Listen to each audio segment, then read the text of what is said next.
tem algum detalhe, mas eu não consigo entender esse detalhe.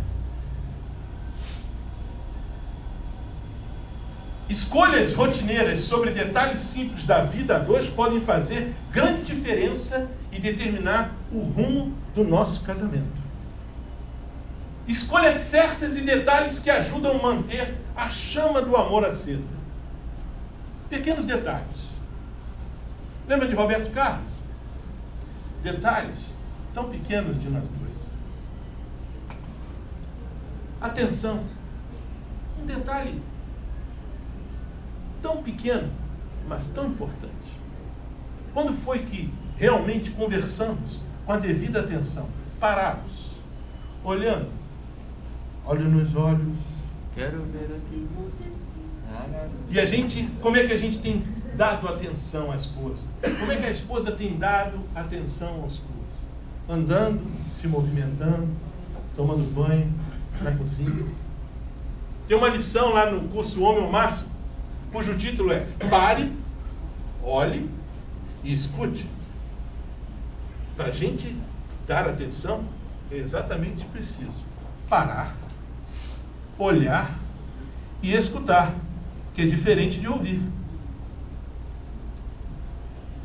Participação. Quantas vezes não participamos com a esposa ou com o marido, apoiando, ajudando, aconselhando? O romantismo. Vem aí o nosso famoso e já tradicional jantar dos casais nos dias de namorado, né? Romantismo. E às vezes as pessoas acham que romantismo é ir na H-Estéreo e comprar uma joia de 10, 15, 30 mil reais. E ele não sabe que, às vezes, o romantismo está muito aquém do valor monetário, e sim do valor sentimental.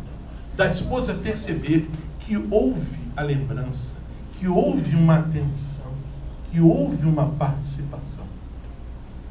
O carinho. Quantos que há tanto tempo não se tocam? Levantam, acordam, não tem um beijo. Chega, não tem um beijo. Não tem um cafuné. Se botar a mão, vai para lá. Parece que está com alergia.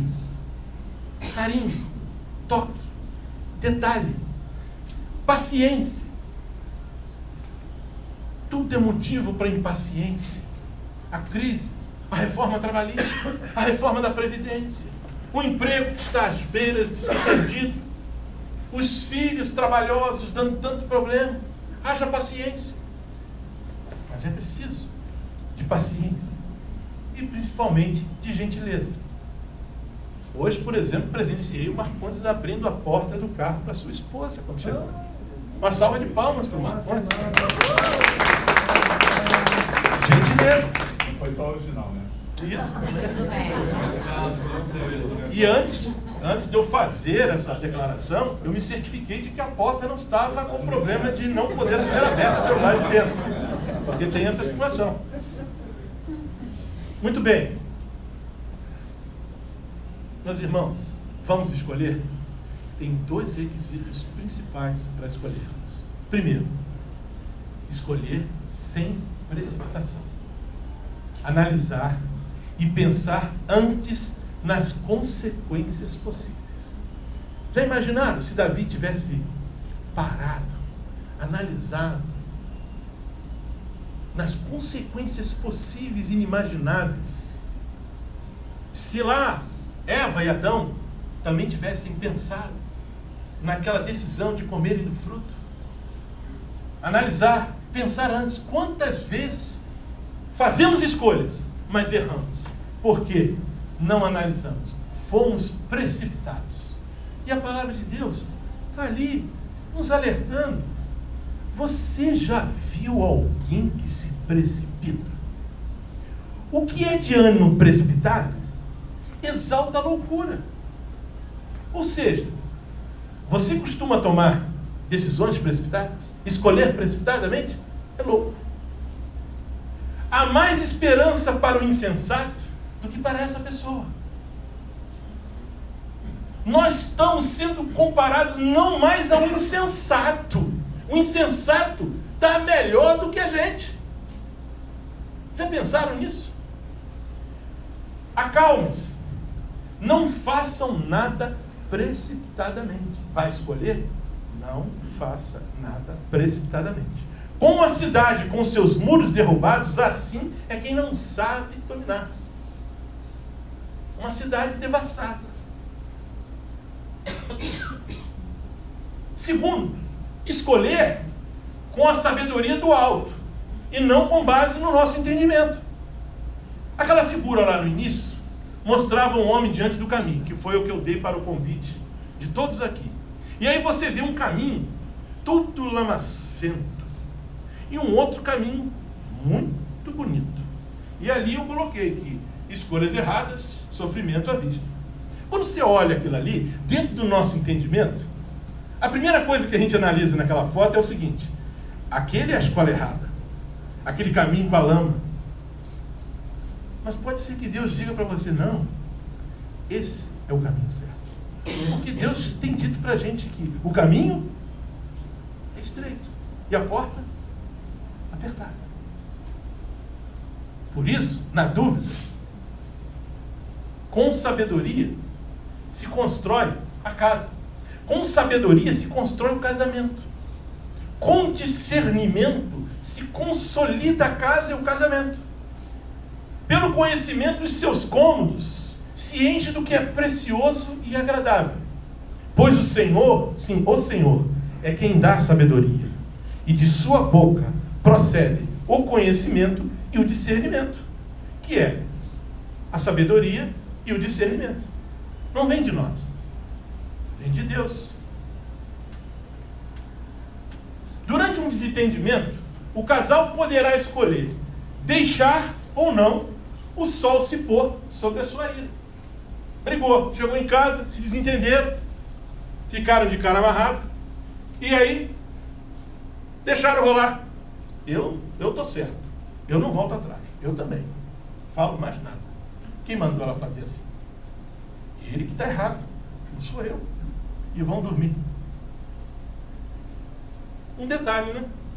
É apenas um detalhe.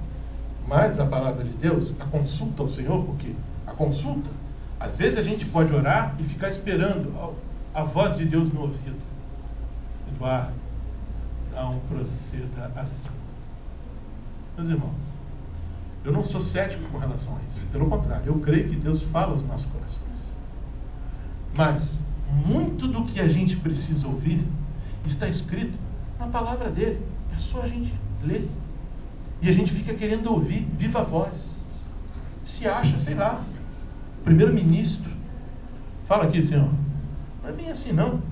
Porque a palavra de Deus diz o seguinte: não permita que a ira domine depressa o seu espírito, pois a ira se aloja no íntimo dos tolos. Será que nós temos agido no nosso casamento como tolos? Quem é tardio em irar-se é grande entendimento, mas o que é de ânimo precipitado exalta a loucura. É a segunda vez que a gente fala sobre insensato, tolo e louco. Quando vocês ficarem irados, quando vocês brigarem, meus irmãos, não pequem, apaziguem a sua ira antes que o sol se ponha. Ou pelo menos, antes que o sol nasça de novo. Porque depois disso daqui, quando a gente escolhe deixar o sol se pôr na sua ira, pode vir outra escolha para você fazer. O casal poderá escolher entre inventar desculpa para se negarem um ao outro e fazer dos momentos íntimos a mais difícil tarefa do dia, ou darem-se mutuamente com carinho e em total entrega para transformá-los em alegres celebrações. Mas se a gente dormiu com raiva, a primeira coisa que impacta é o relacionamento íntimo do casal. E mais uma vez, o manual diz o seguinte: o homem deve cumprir o seu dever como marido, e a mulher também deve cumprir o seu dever como esposa. Que os dois não se neguem um ao outro, em quaisquer circunstâncias, a fim de não caírem nas tentações de Satanás por não poderem se dominar. Meus irmãos, depois de um conflito, de uma discussão, o casal poderá escolher entre viver amargurado, ruminando mágoas, ressentimentos, à procura de vinganças, ou liberar o perdão. A escolha é sua, a escolha é minha. Eu posso fazer tudo isso aqui, viver com amargura, ruminar mágoas. E o verbo ruminar, ele se refere a que tipo de animal? Racional ou irracional? Irracional. Olha como é que a palavra, ela é igual a espada mesmo, ela corta na medula, dos dois lados. Já me chamaram aqui de tolo, de insensato, de louco, agora estão me chamando de burro, de boi. Ressentimentos, a procura de vingança. Tem gente querendo fazer vingança. Ah, é? Deixa ele me procurar. Não tem vingança. Ele também é. Deixa eu também tirar toda aquela questão da liberdade, de comprar alguma coisa, também não dou. Vem aí de namorado, come pipoca em casa. Estamos brigados. Meus irmãos, o ressentimento mata o insensato. Ah, meu Deus do céu. Gente, pela terceira vez, estamos sendo chamados de insensato. Livrem-se, libertem-se de toda a amargura, da indignação, da ira, da gritaria, da calúnia, bem como de toda a maldade. Sejamos no nosso casamento bondosos e compassivos, um para com o outro, perdoando-se mutuamente, assim como Deus os perdoou em Cristo. Imagine se Deus ficar ressentido com a gente, guardar mágoa da gente. Que situação! É um beco sem saída, meus irmãos. Ele que é Deus não faz isso, mas eu posso fazer. Eu estou magoado. Durante um descontentamento, o casal poderá também escolher entre a constante acusação recíproca ou se ajudarem mutuamente com palavras de incentivo, amor e exortação. É aquela velha história que já falei para vocês, quando um dos cônjuges se torna aliado de Satanás. Porque o acusador é ele.